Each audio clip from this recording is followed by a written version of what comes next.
নিত্যপণ্যের দাম নিয়ে বেশিরভাগ সময়ই অস্থিরতা থাকে রাজধানীর বাজারে।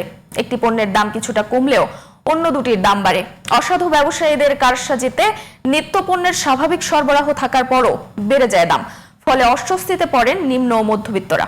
সাপ্তাহিক ছুটির দিনে রাজধানীর বেশিরভাগ বাজারে সবজির দাম ঊর্ধ্বমুখী।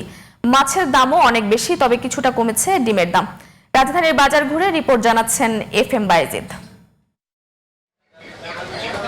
রাজধানীর বাজার ঘুরে দেখা যায় ঢেঁড়স, পটল, ঝিঙা, করল্লা ও চিচিঙ্গা বিক্রি হচ্ছে 40 থেকে 80 টাকা কেজি দরে। এছাড়া কাঁচা পেঁপে 30 থেকে 40 টাকা, গাজর 100 থেকে 120 টাকা, কচুরলতি 70 টাকা এবং সিম বিক্রি হচ্ছে 130 টাকা কেজি দরে। দোকানিরা জানালেন সবজির দাম পুনরায় বাড়তে শুরু করেছে।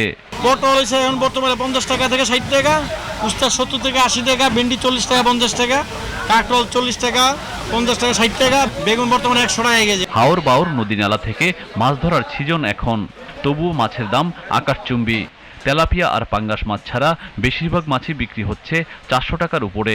আপনার কাসকি মাছ 600 টাকা কেজি, মলায়া 600 টাকা, দেশি পুঁটি 800 টাকা, রুই মাছ বড়টা হলো 600, ছোটটা হলো 500, কাতল কেজি 450, রূপচান্দা কেজি 1200 টাকা, ইলিশ 1 কেজি ওজনের গুলা কেজি 2400 টাকা।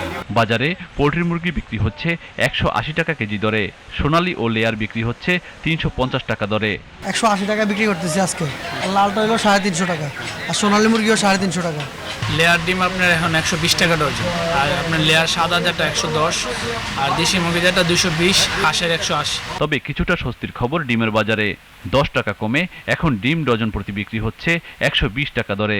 নিত্যপণ্য কিনতেই সাধারণ মানুষের আয়ের বড় অংশ শেষ হয়ে যায়। বাজার ব্যবস্থাপনা ঢেলে সাজাতে সরকারের প্রতি আহ্বান জানান সাধারণ মানুষ।